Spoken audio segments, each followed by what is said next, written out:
There are a number of news stories in the news today that I have a feeling my parents are going to have something to say about, as well as my sister. But one caught my eye, and here's what it is. They are going to close over 105 to be exact, senior centers across New York City. It says more than 100 senior centers across New York City could close unless funding for them is restored to Governor Andrew Cuomo's proposed state budget.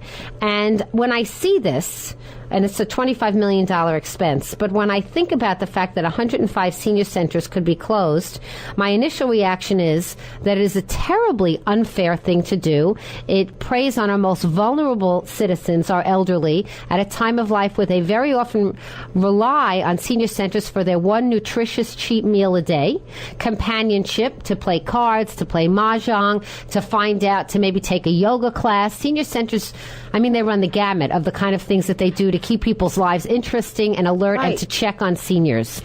And I was thinking about Grandma Helen, because she was 106 and a half when she passed on. May she rest in peace. And for many of those years, those last 20 years or so, she relied on the senior center at the Jassa houses in Far Rockaway every single day for lunch. Am I right? So they're not closing the housing, is what you're saying? They're closing the centers in the housing? Right. The senior, well, some are in the some are freestanding, and some are within housing. They're senior centers. It's unconscionable, isn't it? And I think we should take pictures of Grandma Helen in that room. I remember that lunch, her birthday party, very well. The mayor issued a proclamation, in fact. $25 million is chump change in our budget. I really have to say it. That's an embarrassment. It's like taking your own mother or grandmother and putting her out on the street. That's how I feel. Even though it's not a luxury. I mean, what are they going to do? Shrivel up and die in their apartments? They need a place to go, and they're not going clubbing. What do you think, Mom? I'm really astounded, but you see, this is why things are so easy, quote unquote.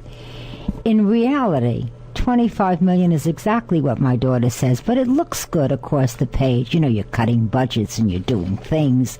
The real money is lobbying. Mm-hmm. The real money is oil. The real money is corporate. Yep. The real money is the stuff the unions are trying sometimes to pull, you know, after you finish teaching or whatever you're doing. The double overtimes, the pensions. It's true. The double overtime is stuff. I mean, this is such crap that they try to pull all the time. And it isn't just New York. It's everywhere. They think they're going to get this through. They prove what a big deal they are. And in reality, they do pick on the poor and the frail. You know, Mommy, I always offer, you're going to laugh, I always offer, let me have the budget. Just let me have like a few pages of it, and I promise you I will find, you know, the, what do they call it, the fat, and trim it. It's not fat, it's lard. Well, then I guess we'll have you run for governor. You know, no, I remember once with a business I was doing business with, and they told me that they couldn't find the money. I said, give me the budget, and I'll find the money. Let me run the business. I don't want to run the government. What I'm saying is that there's so much PAC money, waste. Is it called? There's waste. PAC money and deals and, you know, bridges that are built in towns that don't need them and things like that. Oh, you mean like pork barrel spending? That's what I'm saying when I said fat. Yeah, right, that's true. So I just think it's unconscionable also to prey on the seniors and to make this the budgetary issue, because he needs to, cut $8 billion, Cuomo? And this is the way he's going to do it, by offending seniors. You know, Manhattan, and they in fact, vote, by the way. And in fact, the 5 boroughs are, I think, the second most popular place or most healthful place for elderly people to live, because it's one of the few places in our country where you don't need to drive to get everything done. And to cut out senior centers where so many elderly choose to retire, I think is an unconscionable thing. I'd like to find one voter who would agree with that, of all things to cut. Right. 203-845-3044. Here's some other news coming out of, this is again coming out of the New York area. But you know about the Bernie Madoff situation. You know, last week we were playing the tapes from jail because he has become friendly with Steve Fisher, a reporter from New York Magazine. And in those tapes, he says, among other things, I'm really a good person. I'm really in jail he might be. And no relative, right, Ma? And the other thing he says is that he's convinced that people will get their principal back. So in that vein, here is what Irving Picard has suggested as the trustee. And by the way, I think he's right. He says, look, the victims of this scheme are the people that put money into Madoff, and at the end, when Madoff went away, have less money. Not phantom interest and what they would have earned on the money and their investment returns, but the minus and the plus. So if you put $50,000 in, and on the day he folded and went away, you had taken out $50,000 in your investments, you're neutral. You're made whole. I don't need you to be a victim. But if you thought you had 100, but you took out 50, I still don't need to make you whole because you took out your initial investment.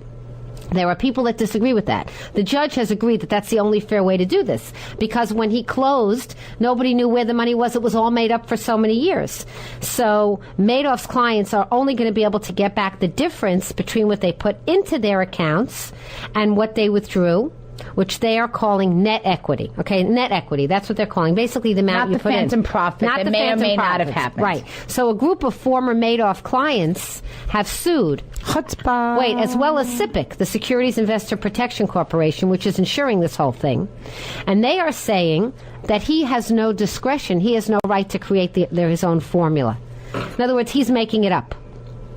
And in fact, so go ahead. Who should make it? I mean, I don't understand. Well, what they're saying is that SIPC was created to provide insurance, and that the amount of money that people thought they had on the date of the fraud is the amount of money that the insurance should reimburse them, because what happens under Irving Picard's formula is that the people that might have been, shall we say, cued in to the fraud and took their money out end up being preferred over those who were the schnooks who left their money in.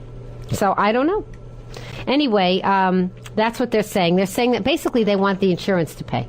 And they're saying that the amount of insurance... There is insurance for this? I thought there wasn't insurance. Oh, there is. Because it's not FDIC. It was something else. It was called SIPC. Who paid that insurance? The corporations and the banks have to... Anybody that sells securities had to pay into it. Similar to FDIC where the banks pay in.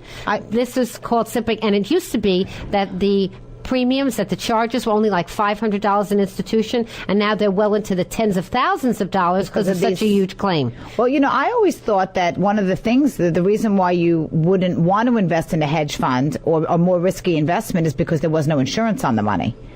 Daddy? I'm not sure. Wait, what are you saying? I thought that there's no insurance on that. I thought that the FDIC, your deposits up to, I think, $250,000 are insured somewhere, right? Or like $100,000. Well, no, there's a difference. The FDIC automatically insures period end without a question of negligence. SIPC was about fraud. It wasn't about losses. Okay. It wasn't about... No, but I understand that. But I just thought that, it's always about some kind of a fraud. No. But I thought that hedge funds were uninsured, period, the end. That's a different thing. This wasn't a hedge fund? Madoff? Madoff was an investment company. It wasn't a hedge fund. I mean, he may have hedged investments, but he was not only to sophisticated investors. He was, at the end, he was only to sophisticated investors. Okay. It was a brokerage company. It was a brokerage company. Yeah. Dad, you have to speak into the mic or nobody can hear you. Your brokerage, all of our brokerage accounts are insured against fraud? If our broker does something unethical? Yes, fraud. I didn't know that. Okay, fraud. There you go. I didn't know that. Anyway, and clawbacks is the big issue of contention here. And what clawbacks are, spelled CLAWBACKS, is if you invested with Madoff and you put in 50 and over time you took out 75, Irving Picard is going after that extra $25,000. Well, I don't like that. I don't know if and I don't the like people that. are saying, wait a minminute, I pay taxes on that 75, which they did. They thought that was money that they earned, and they pay taxes all the way. Who hired Picard? He was chosen by the especially judge. if someone got out altogether, because under that theory, if someone invested 50 and made 500, and then now they have zero left, they had zero when this all happened, now they're going to go back after an investment that they made and took out for whatever reason. This is why the Mets may go under in terms of having to be sold, because Fred Wilpon and Saul Katz, who are also owners of the New York Mets, lost an overwhelming amount of their own money, but also over time took out an enormous amount of money. And they have to pay that all back? And they are being sued for $700 million. Because that's what they made and took out. Sterling Equities has been slapped with a clawback suit seeking $1 billion. Now, in all fairness, there is a very rich widow whose husband committed suicide. You know about this in Florida, right? You know about the Picower case in Florida? Daddy, you heard about this, of course. What? Jeffrey Picower was a Florida financier and philanthropist who died in 2009. He didn't just die. I think he died pretty suddenly. An accident. An accident? I thought it was an accident in a pool, but I don't know if he I don't know what happened. Anyway, guess what? His widow has given Irving Picard $5 billion with the B to settle it because I guess she feels it's dirty money and guilty. And, of course, obviously, she probably has another $7 billion left. I like that in the sense that the rich helping the poor, not in in the sense of this whole pool that the people who just benefited so much and have so much more excess see that there are people my parents' age who lost every single penny they have, don't have any opportunity to make it back in their lifetime, and a lot of people had to sell their homes, sell their assets, and literally have nothing. Not many, but there are. Well, and I like that idea that mankind, people helping people. I do. Well, anyway, this hope for mankind. Is a very interesting, complicated thing.